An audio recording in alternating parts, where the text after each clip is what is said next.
and welcome to the Celestial Tea Podcast. I'm Love. And I'm Tylen. And we're two Los Angeles-based astrologers and witches serving up the cosmic tea about your favorite celebrities, musicians, and artists. As always, if you enjoy our hot takes and breakdowns, please leave us a 5-star review wherever you stream, share with your friends and fam, and follow us on all the socials.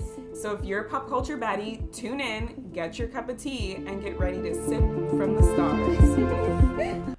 If you're seeing us in the same continued outfit that maybe you've seen us before, that means this is a part 2 episode. Yes. So we cut this episode somewhere that made sense, hopefully, and we are just going to continue playing it right where it left off. So yeah, we hope you enjoy the second part and that you enjoy the podcast as a whole. Yes. All right, here's what you've been waiting for. Interesting. Okay, so I'm gonna talk about, before you go to the other charts and things, his purpose. He's a left angle cross, so I think the last person, I think Taylor was a left angle cross, right? Yeah, I think so. Either Taylor or Travis. Yeah. One of them. Yeah. So he has a collective destiny that he needs other people to help him fulfill his destiny, and his is the left angle cross of identification. So I'll just read the paragraph because, like we've said many times on this podcast, it's just a paragraph they have to read verbatim. Your cross carries the energy to have great focus and contribution. Your ability to focus and be a strong contributor is directly linked to the rewards and security you are given. Your design is not well suited for a speculative career where instead of income, you receive shares or a potential future bonus. You're not a person for Google in the early days, as you need the stability in hand. With that stability, you can bring enormous focus to whatever you do and make a big contribution. So that makes sense. Like after the Saturn return, during the Saturn return, he really got that sense of stability, right? Yeah. Like that. Well, he was kicked out of his Saturn is in Virgo in the 11th house. So he was kicked out of his group. Yeah. And then literally built his own community. Yeah. He built, and it's interesting too, right? Like he probably signed on for the reality TV because it was a way for him to continue to make money and not really have to do much. And he knew how much he was getting paid per thing, right? I think Neptune was transiting. I think that was the time when Neptune was in Capricorn, right? Like when he had his TV show, which makes a lot of sense because then Neptune would be transiting over his the Jupiter, fantasy Mars, of the communication, and in the 3rd house, which is exactly that, the day-to-day making money from acting or money money acting or media.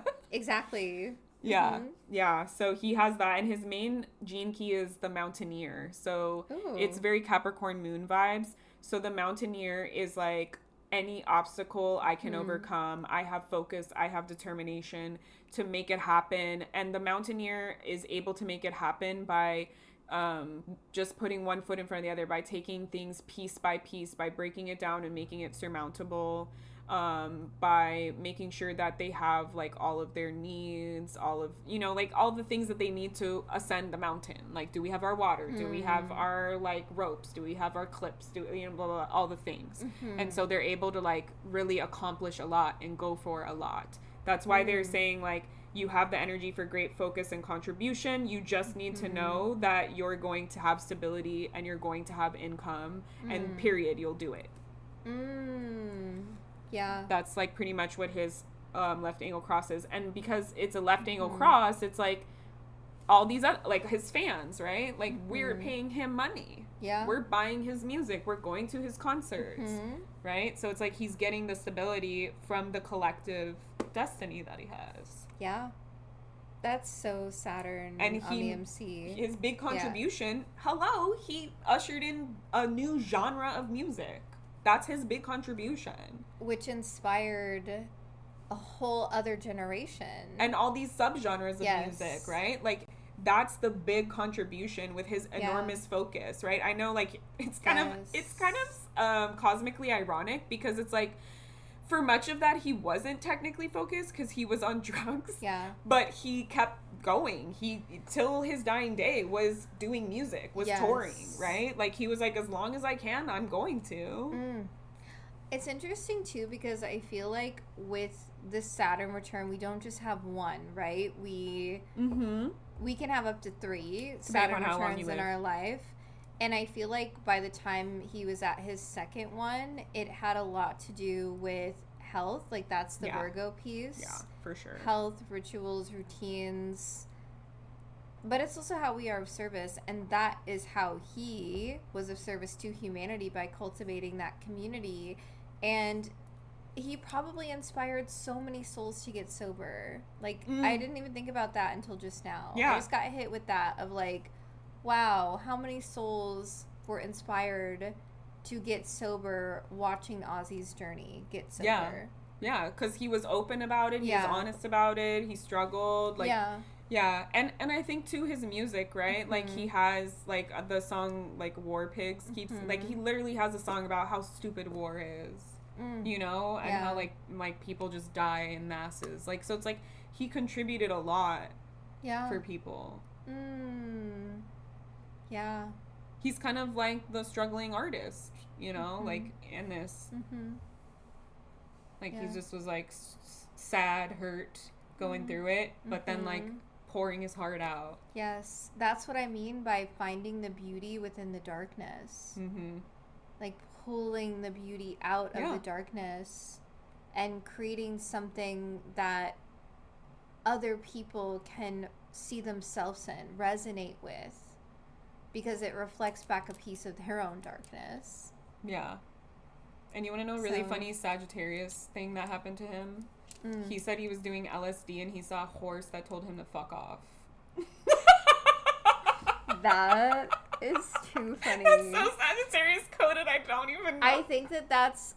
it was probably Chiron. Because he has Chiron on his sun.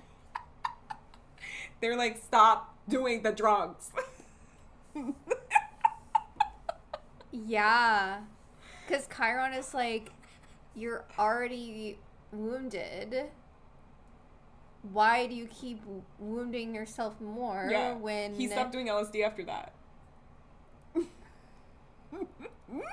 That was Chiron. Wow. The horse got me. I'm like, not a horse for the Sag. Yeah.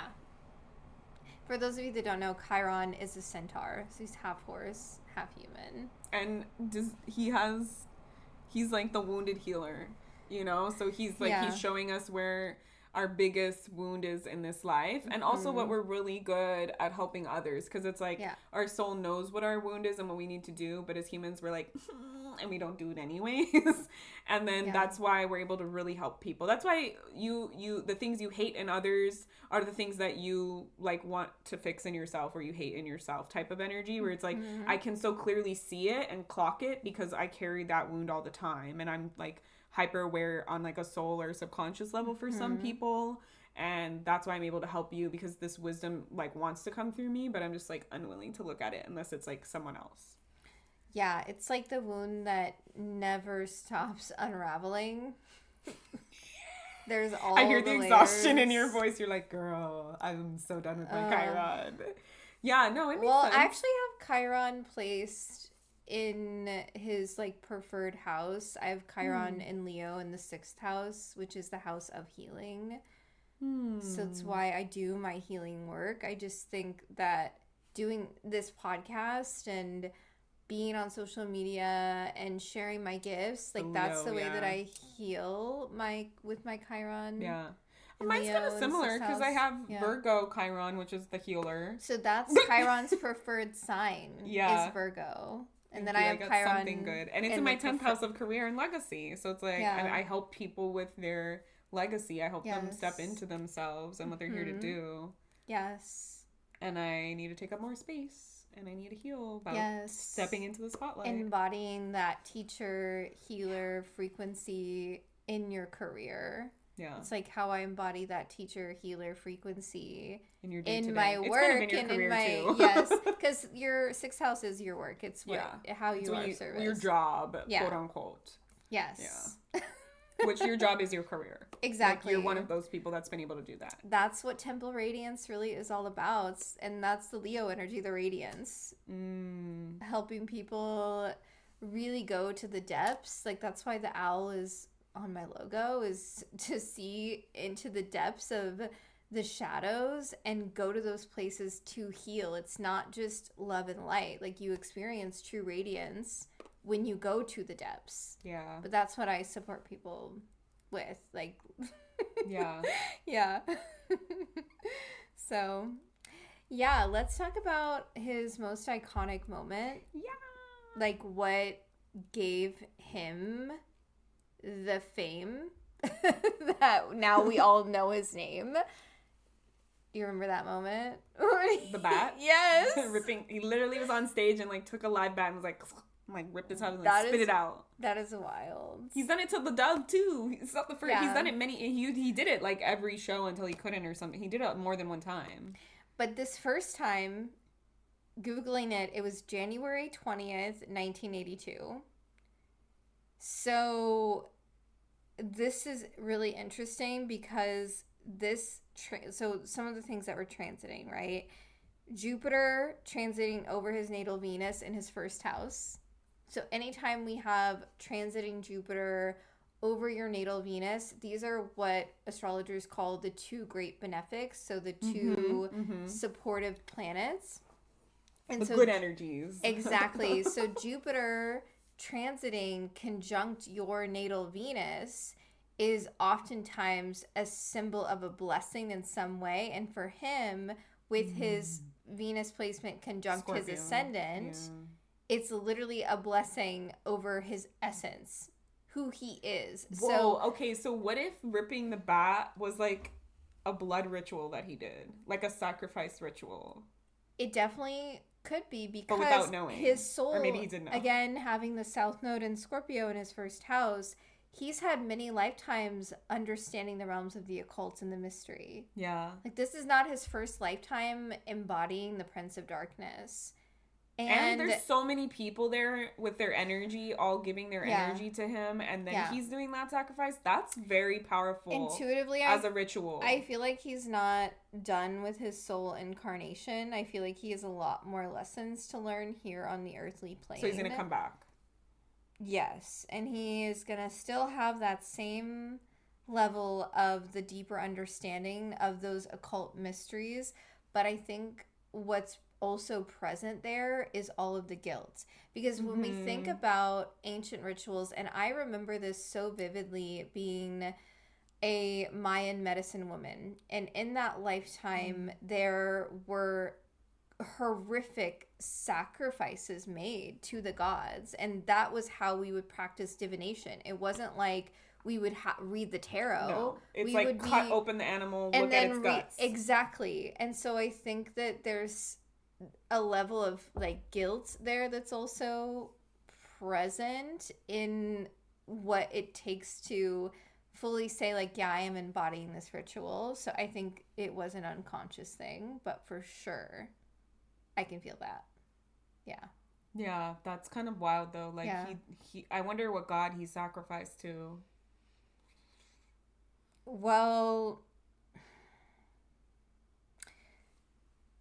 I mean, it wouldn't surprise me if it was like a Jupiter consciousness. I was thinking of Jupiter. Yeah. Because like the Jupiter, because then he got really big after that. Exactly. And Jupiter would have been in a natal sextile. So that's where a sextile aspect harmonious. Is when it's the trine is really harmonious. The sextile is more of like, I can't remember where I heard this, but an astrologer said that it's like two teenagers falling in love for the first time. The hormones are fucking going crazy. It's like a magnetic energy between those 2 points within your natal chart. So the sextile, it's like, yes, it's harmonious, but it's more than that. Yeah. It's like there's an allure piece that's happening. Like, I'm so attracted to you. Like, I want to support you. So, like, having... That's actually good alliteration because it has the word sex in it. So it's like attraction, magnetism for those who want to memorize. Exactly.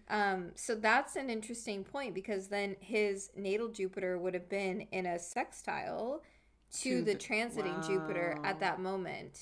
It's like I just keep hearing like a lightning clap, you know? Yeah. Yes. So that was something that I thought was really interesting. And then another thing, Ceres also, it was in Scorpio, transiting over his ascendant, like nourishing qualities. And then he had, this one was like, wow, Black Moon Lilith transiting through Sag over his sun at that moment.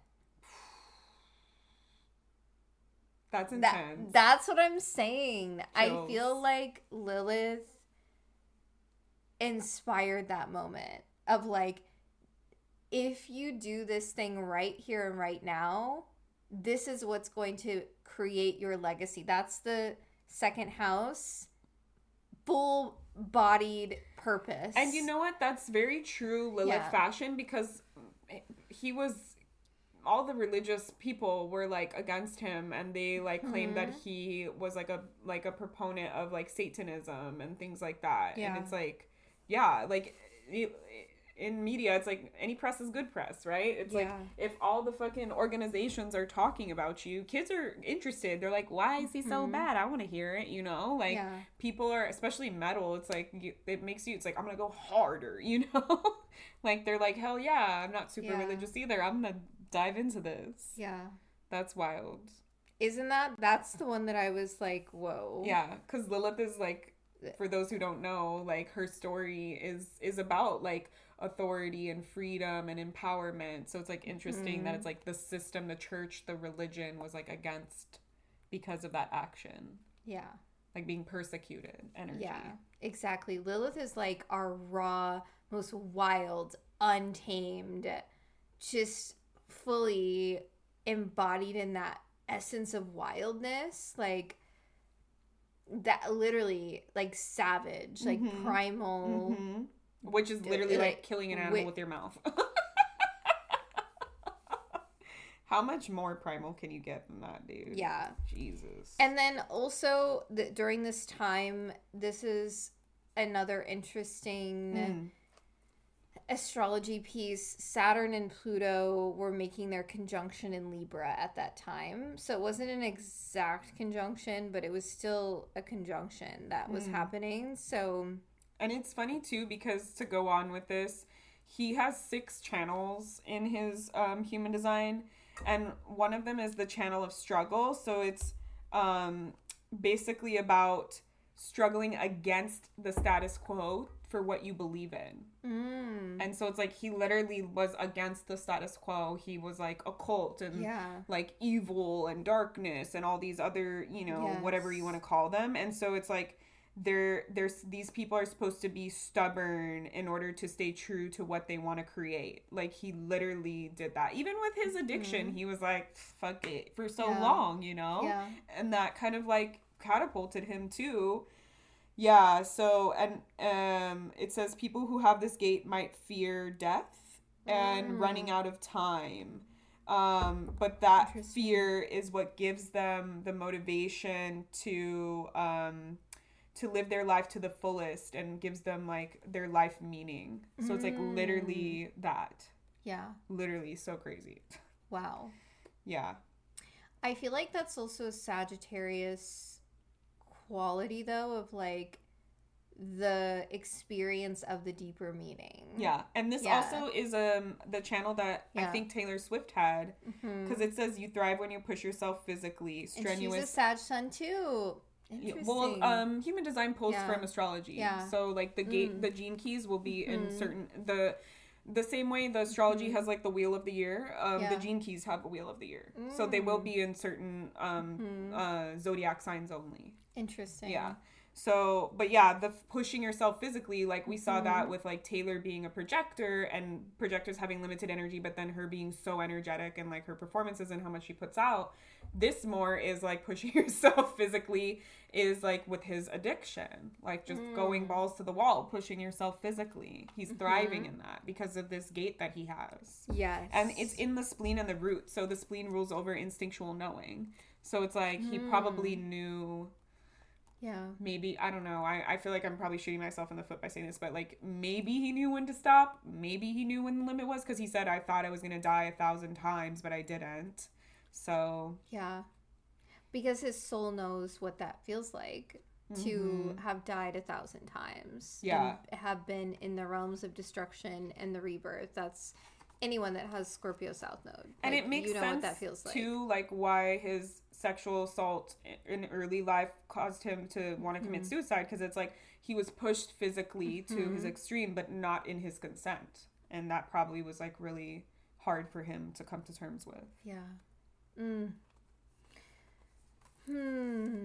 Yeah. Do we want to talk about when he released his first album, came out on his own? Yeah. This will go great with the next channel I was going to talk about. Okay, that's perfect. I love this because, okay, so he released his first solo album after being kicked out of Black Sabbath on September 12th, 1980. And this was the last, like, little fragment window of Saturn being in Virgo, which is where he has his natal Saturn. So he was sort of wrapping up his Saturn return with this one, which is so interesting that he started it with like being kicked out of the community and then again rebuilding or creating his own community. And at that time, there was also a whole stellium going on in his 11th house of Virgo. It was Virgo season, so the sun was there. Jupiter and Hera were in a conjunction, which is interesting there. And then the one thing that really struck me with the release of his first album, actually two things. He had Mars in Scorpio transiting over his Venus and his ascendant point. So same thing when he bit the bat's head off. Mars was in a natural sextile to his natal Mars. Wow. So there was like this push, this motivation from the universe. Do it. Exactly. Bring it into the world. Share your creativity. And then Venus and Vesta were transiting through Leo up in his 10th house, which that also I was like, okay, he has the energy of the artist, beauty, love, transiting through his 10th house, and then Vesta saying, be devoted to your career. That felt like, whoa. Yeah. And he has the channel of exploration, which I also, this is part of my incarnation cross. It's about loving and trusting yourself. So these people are here you're supposed to learn to love yourself and accept yourself and to trust your own directions, even if other people don't understand what you're doing. And so they say, when you focus on what matters to you, not others, not society, then you're a powerful creator. And others will be inspired by your strong sense of self and empowered to walk their own path, which also kind of emboldens what you said about probably inspiring people to go on sobriety journeys. Yes. And it says, because you love and trust yourself, you inspire others not to worry about what other people think. He literally did, like, no one would ever give you the advice to do these things that he did, that he lived his life. But it's like, everyone's like, whoa, they're inspired by it, even though it's like all the wrong things, quote unquote. And it says, you're here to be selfish. The effect you have on others will always be positive as long as you're listening to your strategy and authority in human design, which he has sacral as an MG, as a manifesting generator. So it's like he has the easiest, quickest, loudest of the intuitions. He knows instantaneously that gut feeling if it's for him or if it's not for him. Yeah. And then his strategy is, as a MG, is to respond and then inform. So he just needs to, like, does it feel good? Yep. Nope. Then that's it. So it's like kind of simple for him, I feel. Yeah. But it's interesting. Yeah. They're supposed to not serve others, but just do what they want. Be unique. Learn how to cultivate self-love and acceptance, which I think he really struggled with the addiction and, like, not believing in his creativity, on his own without addiction. which it seems that he did find that, though. Yeah. So that's good that he learned that lesson. Yeah, and like really experience that feeling of self-love. I think that is really crucial for all humans to have access to, and not in a superficial way, like in the depths of yourself, like deep self-love. Even if you've done, like I was hinting at earlier, fucking horrendous shit, like to love yourself and forgive yourself and know that you can choose a better way. And release the guilt and the shame. The other one that I find is interesting that kind of relates to the solo career, he has the channel of wavelength, which is about honing your talents through repetition. So it's that's the Cap Moon, I feel like. The discipline. Now you're starting to see where the gene keys are. So when you find something you love, you're designed to practice it over and over, gaining mastery over time. Like he was like, I don't give a shit that I got kicked out of this band. I'm here to be a musician. I'm going to start my own band. You know, like he just kept going at it. And didn't take that as like a no. He was like, this is what I'm here to do. So it says like, even if you're naturally talented, which as a 2-line, he's going to be naturally talented at these things, he still needs to sharpen his abilities to express his gifts fully. And then once you master the basic technique, you then will find your own unique technique, which literally we're seeing, and like he literally did things his own way, nothing by the book. And then by showing people your skill, you allow them to support you and encourage you. It's like literally how he said he has that deep relationship with his fans. Yes. And that's also his North Node, right? In the 7th house. Letting other people in. Yeah. And it says he excels when he works to master that skill that helps others and makes the world better.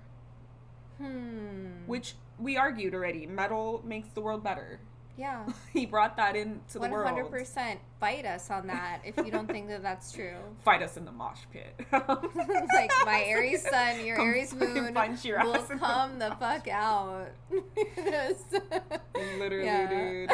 Literally. I'm like, Also, Loki, my 8th house Cancer sun. It's like, Cancer, everyone's like, they're soft and sensitive. It's like, come for the crab, get the claws. Like, I love saying that. It's like, have you seen the meme with the crab with the knife? Yeah.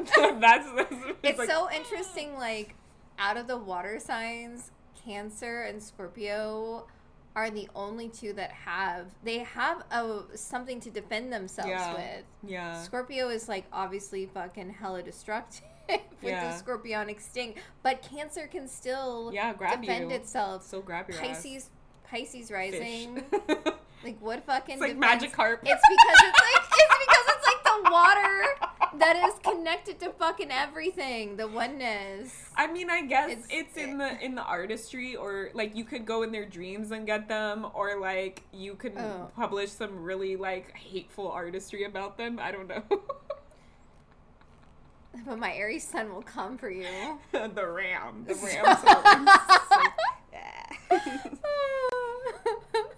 Yeah, so that's really interesting. And it says these people are like gifted in many areas, so, and it's natural for them to feel inadequate. So he definitely felt inadequate, right? And he has to remember his value to connect to that.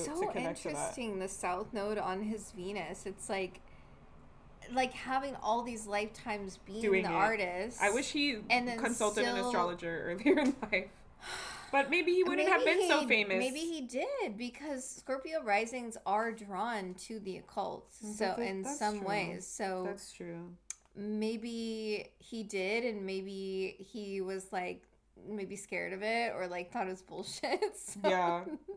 Yeah, and he also has the channel of discovery, which is about committing to the experience, which is like you go full in, you commit fully, otherwise you won't get anything out of it. So again, doubling down, starting his own solo career, committing fully, and it's literally like not about the end goal, but just the chance to participate. Like, I don't care how it turns out, I just need to do this, I just need to be on this journey.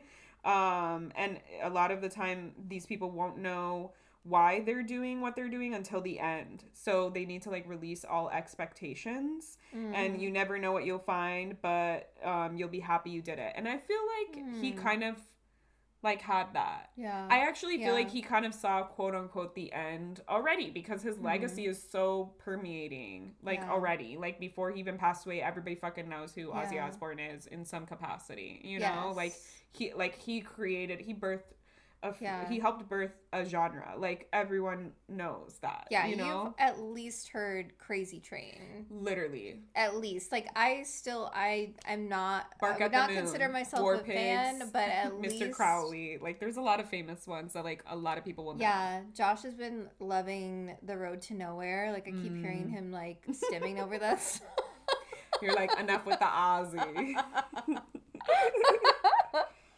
Yeah. Yeah, and it says because he has the gate 46, which is the gate of self-determination or determination of the self. So it's viewing every experience as purpose. You have deep love and acceptance for both ugly and beautiful aspects of life. Literally the Scorpio Venus. Yes. And being able to, see the beauty in, like, what is quote-unquote perceived as ugliness. Mm-hmm. Yeah, because that's societal. Yeah. Beauty's in the eye of the beholder. Yes. All right. So, do we want to talk about Sharon now? Yeah. And their wedding date? Yeah, and I looked up why they chose that wedding date. Oh my god, what does it say? He said that he picked July 4th so he would never forget it. Because his brain's soup from all the drugs, dude. Okay. He was like, I'll never miss an anniversary. I guess he picked a good day, though. Not him intuitively knowing what date to pick, little Scorpio rising. I guess he did. Because Mercury was in retrograde, so there you fucking go. Don't, like, y'all out here getting married during Mercury retrogrades. What? People don't believe in astrology get married in Mercury retrograde, dude. See what the fuck happens. It's like misunderstandings in your relationship the entire time. Yeah. You're like, we have such great communication, and now that we're married, you never get me. Yeah, so there's that. It was also interesting to note that Jupiter had just moved into Scorpio, his first house that day. So 0 degrees of Scorpio. This man's life with the astrology is shenanigans to me. Right? It's like a rebirth of his connection to self. And Jupiter then is in that conjunction to his south node. Wow. Or is transiting. So they must have had a past life together. I didn't look up her chart or her information at all, but intuitively, yes. It does feel like, because he's a fucking old soul. Like, of course someone who he's known in prior lifetime is going to help him come back home to his true essence and heal, which is what we see that he did in this lifetime. He did a lot of fucking healing work. Chiron on his sun, right? Interesting too, Ceres pretty close to his ascendant point, the mother goddess as well. So blessing his marriage, the with birth, children. yes, it's like the energy of growth and birth happening. Yep. So becoming a parent to then the children. I don't know when they had their children, or if it was before they got married. I have no idea, but. No, I think he had the children after they got married. So but he had from the previous marriage. Yeah. So, children. But for them specifically. And then the other thing that was like, oh, hell yeah, the North Node in Cancer, and they got married in Cancer season, July 4th. So the North Node and the Sun were in a conjunction in his 9th house. Which expansion. The 9th house is expansion, but it can also be like sacred contracts too. It's because it's a house of publishing we put out into the world. So that also was like, and he has nothing in Cancer. This man is not Cancerian whatsoever, but not the way he abandoned his children. What? Yeah. But there's that. I was like, that's kind of interesting for a wedding date. Yeah. What the hell? Let's see. Yeah. Sharon Osbourne. And she was his manager. So it's like, also, I think that's so interesting because in his natal chart, he has She's born October 9. Okay. So, oh God. Yeah. Wait, hold on. Let me say this. he has Hera, who Hera in our natal charts represents what we are looking for within a partnership. Like, because Hera is the queen of divine contracts, fertility, childbirth, and marriage, like what we really are wanting in a partnership. It's interesting because for him, he has Hera in Aries in his 6th house, which is like, she was probably this independent boss babe manager, literally helping him with his work and helping him with his sobriety by like getting on his ass. That's so Aries. Like, that's and so he's Aries. probably really attracted to her. He was probably really attracted to her independence, the fire, her entrepreneur qualities. Interesting. Yeah. So she's a Libra, right? Yes. That's interesting. Also, because she sits in his 12th house. Yeah. But there's more. There's got to be more to her chart. But I'm sure. well, I don't know if we want to cover her if she's giving money to support Israel. Boo. Yeah. Funding a genocide. I don't know if I even want to look at her chart. Oh, I think she's Jewish. Her last name is Levy. That's probably why. But still supporting the genocide is fucking disgusting. I know, but like Jewish people are just like hella fucking indoctrinated. The amount of, because I'm Jewish, and like the amount of like I have no Jewish community. I have like 2-3 people now that I'm like, even my cousin is like pro-Israel, and I'm just like, it's the weird indoctrination of as an American Jewish person, very different. Like, you grow up hearing all these things about how Israel is your safe place and always going to be your home and all these things. And like, especially if she's older, like she was already alive around the time when Israel became a nation, right? So like that was like earth shattering for people. They're like, finally there's a place for Jews in the world. So I feel like there's so much about this, like, oh, it's always going to be your home. It's like, you know how they say like ideas are the strongest thing ever, that an idea lives on. I feel like that's what people cling to, is like this idea of Israel and what it means for them based on their upbringing and like what they, so I feel like there's a lot of cognitive dissonance, and they look past, or they choose to believe the like, truth. And they don't choose to believe the truth, and so it's unfortunate. It's fucking weird as fuck to me. Like, I don't get it. Literally, I'm like, human life is not worth this. It's not like, but I don't know, seeing that her last name is Levy, I'm like, maybe she's Jewish.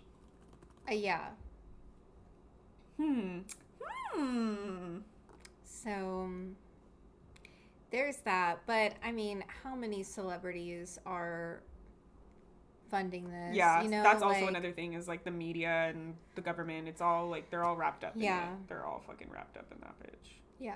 I'm trying to see if she is Jewish.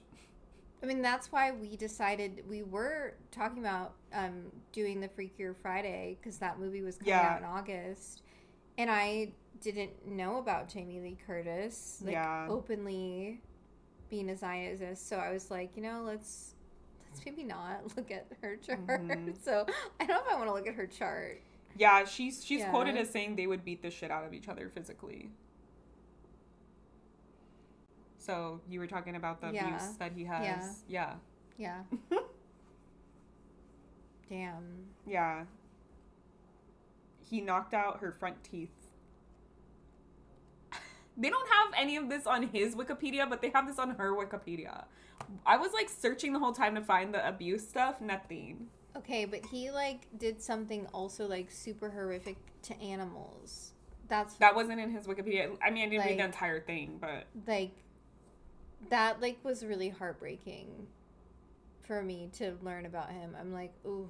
He was also arrested for attempted murder at a music festival. Because he tried to strangle Sharon. That's what I'm saying with the Nessus conjunct his North Node. He really, in this lifetime, had to face the violence and abuse within relationship dynamics. And the find fact that some kind of healing. Because, to be honest, like, this is something that it can impact generations Mm-hmm. beyond you. Mm-hmm.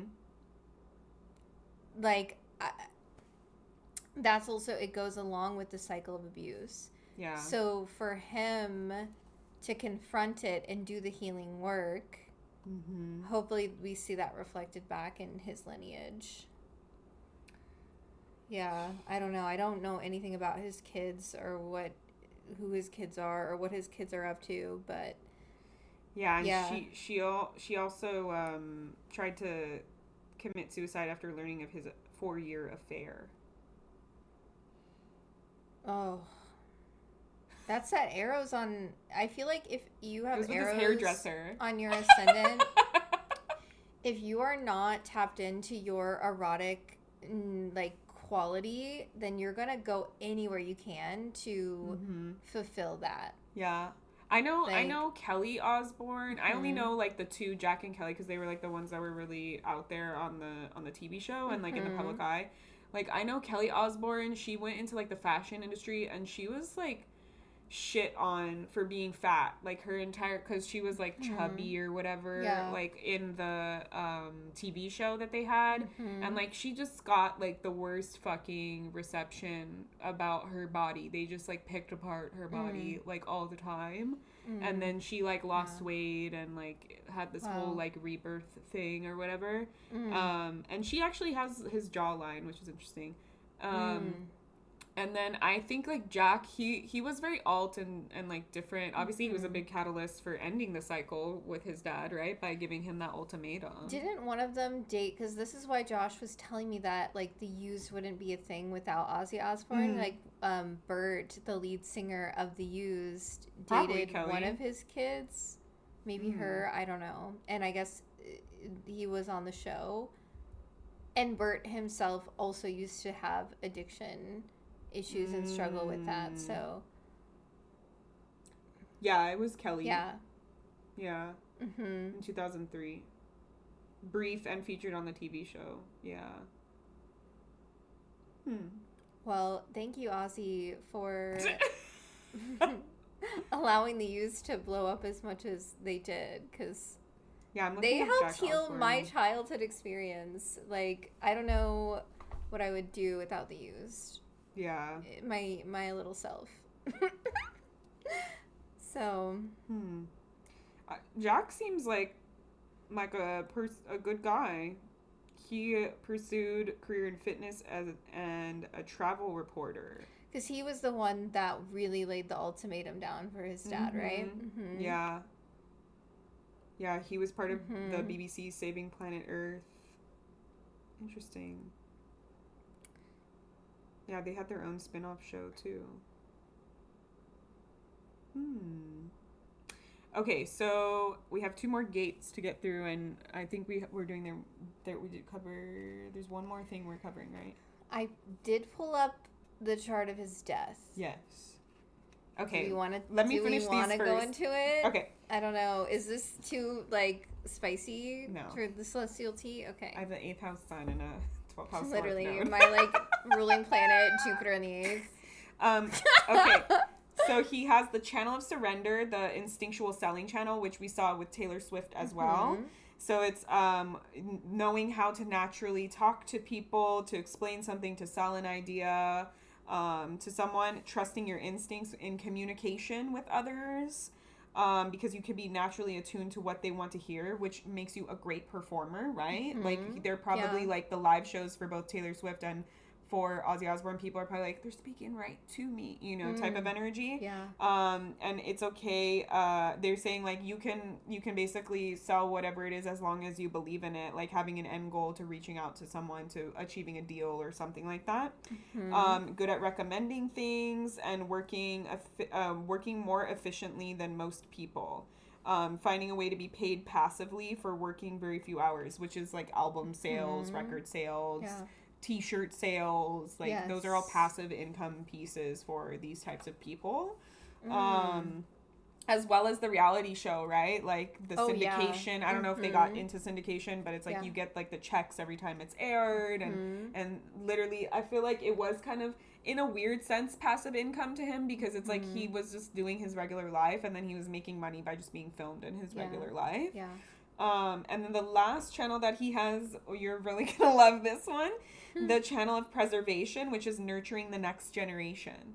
He literally created metal music. Saturn on his MC in the 11th house. Yeah. So you're here to elevate your community by nurturing and leading. You feel responsible for other people and you want to take care of them. You're trusted as a leader and as someone for children to emulate. Your aura's caring nature influences everyone, especially people who struggle in society, like criminals, right? Because, like, metal music is about the dark, the depths, like how you were saying. When you care for others, you help them grow, expand, and lift their families and communities. Make sure you don't get so caught up in caring for others that you forget to care for yourself. But it makes sense when his community, his son called him in. Yeah. Yo, where's my dad at? He was like, shit. Like, I'm letting down this community that I've created here for something else, you know? Yeah. Very interesting. So, yeah, it's the gate of values and the gate of caring together. And the gate of values literally says, you're here to be at the center of your community. You're designed to either uphold or challenge laws and values of your community. Literally what he did. That's so Saturnian, like Saturn on the MC and the 11th, too, of, like, Saturn being both the law keeper, maintaining the structure, but also the one to question the law. Saturn ruling over Capricorn and Aquarius. Wow. I love it. This is, like, where the real celestial tea comes in, because these modalities, they weave with one another. Yeah. Yeah, because human design pulls from astrology and, like, 3 other designs. Yes. So it's really incredible to see that. So do we want to look at his death chart? Death chart. As specifically for who Ozzy Osbourne is, we should show his death chart, dude. He's the Prince of Darkness. Yeah, I think death is only the beginning. Sorry. I think it's interesting. Okay, well, you're like, I don't want to. It's okay if you don't want to. Well, it's just interesting to note that Black Moon Lilith transiting over his ascendant is what brought him the burst of fame. And then the same thing, Black Moon Lilith transiting over his ascendant, is when he passed. Whoa. So there's something... A contract, perhaps, that was fulfilled? That's what I'm saying. It feels like some kind of a completion point. Wow. And then you said the same thing with his Uranus placement, right? And then, I was noting that he has Uranus in Gemini in the 8th house. At the aneretic at 29 degrees. And then Uranus is now in Gemini. So Uranus moved into his 8th house, which when you have Uranus in the 8th house, this can indicate past life experiences where there were perhaps sudden or erratic deaths, lots of changes in the life-death cycle. So sometimes there can be like a heightened restlessness for this placement because of that soul remembrance. And also, like, in Gemini, it's like literally communicating about death, like expanding like ideas about death. Right. And the darkness and the taboo and the mystery. So I thought that like was his interesting purpose, for sure. Too. And then also transiting through his 8th house that day, the moon and Venus were also in Gemini. So interesting. And then 29 degree sun in Cancer in the 9th house. So that's also like an ending of a cycle. Like, like you're going to another literally realm. Like created his whole legacy. Like the 9th house is what we're here to publish and put out into the world, and the sun transiting there was like, yep, the light is out. The light is done. Yes, you did it in this lifetime. Wow. So was the Uranus at 0 degrees? So Uranus wasn't quite at 0 degrees at the time of death. Uranus was transiting... Wait, no. I'm fucking wrong. Don't listen to me. Uranus was at 0 degrees. I knew it! Yeah. That is crazy. I know we're like... I'm not celebrating his death. But that's so sick that it's like he was born with it at 29 degrees, and when he died, it came at 0 degrees. And the last time that Uranus was in Gemini was like 1700s or something like that, right? Yeah. Like a long time ago. Yes. I can't remember dates because I'm not a numbers person. Ooh, and the North Node and Nessus and Pisces in his 5th house. Ooh, where he has his natal Black Moon Lilith. That's also interesting, too, at the time of death. Wow. And Mercury retrograde in Leo. Which that Mercury retrograde, it threw me for a fucking loop. That one was intense. That one was very intense, the Leo Mercury retrograde. It was, a lot of people were like... I am crafting some new offerings for Temple Radiance, so that Mercury retrograde really inspired... It did its job. Yeah, but it was... Not gonna lie, like, fucking hard, that Mercury retrograde. It was. A lot of people were like... I was lost in that sauce, for sure. I had so many, like, scheduling conflicts. Yeah, Mercury retrograde right over his natal Pluto. Like, literally, like, Mercury transiting at 14 degrees, and he has Pluto at 16 degrees, so...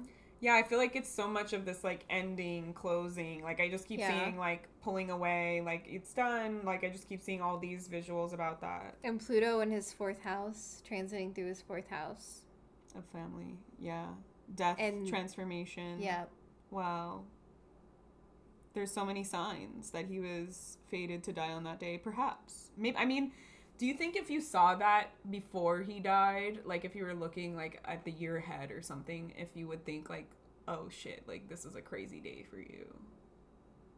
No. I don't think I would have been like... Clocking it? Yeah. Yeah, I feel like sometimes with astrology, it's like easier to look back and be like, oh, that's a thing. I also don't do too many predictive qualities when it comes to astrology. I more so look at the psychological functions. I forgot you're like, I don't do predictions. Yeah, and I don't really look at death charts ever. So this is the first ever death chart I've looked at. Ozzy is very honored. I just feel like it was necessary for this conversation. Yeah. Yeah, that Uranus is crazy. The 0 and the 29, like the end of that cycle in the 8th house, because you can see like deaths like that in the 8th house. Yeah. Wow. That's so crazy. And the moon Lilith. And Venus being also in the 8th house too. I feel like that means maybe his death wasn't so intense. Like, I feel like this gentle angel, like, collecting him. That's how I feel with it, too. And it sort of feels like it was a sigh of relief from a soul perspective of, like, now he gets to go on to the next cycle of healing. And I do feel like his soul is going to choose in his next lifetime to experience at least a childhood that is not as traumatic. It says he died of a heart attack. Yeah. That's kind of an intense death. That's, I mean, the Mercury retrograde over his Pluto, like, Leo rules over the heart. Oh, damn. But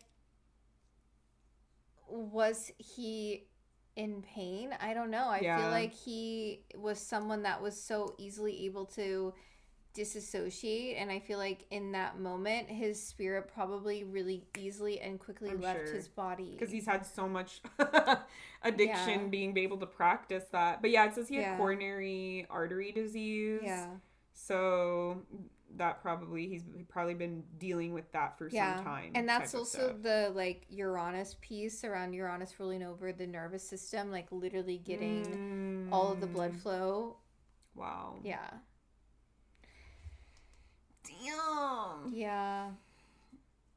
So this was interesting doing this episode on someone who is such a legend, but someone that I don't really know or was never a fan of while he was alive. Boo. But someone that you like love so much. Love was really like, we've got to do this episode. Yeah, he's sick as fuck. So I know you're like, I can't let me rip them back. I'm like, sick.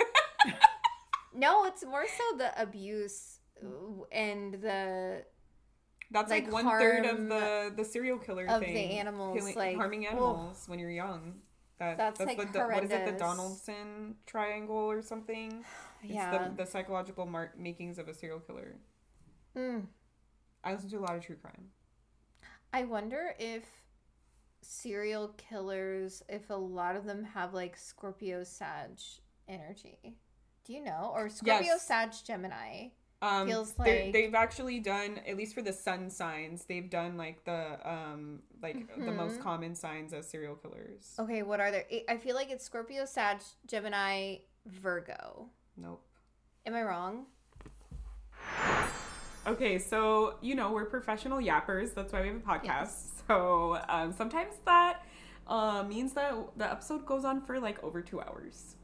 So, a lot of times it means that. So even the Alexa agrees. So we decided to cut this episode into 2 halves, pausing it here, and we'll pick up right where we leave off next week. So come back and listen to the rest of the episode next week. Thank you for listening to another episode of the Celestial Tea Podcast. If you enjoyed our hot takes and breakdowns, please leave us a 5-star review wherever you stream, share with your friends and fam, and follow us on all the socials. Let us know if there is a pop culture icon or a phenomenon that you want us to look at next. Tune in next week for another piping hot cup of celestial tea. Cute.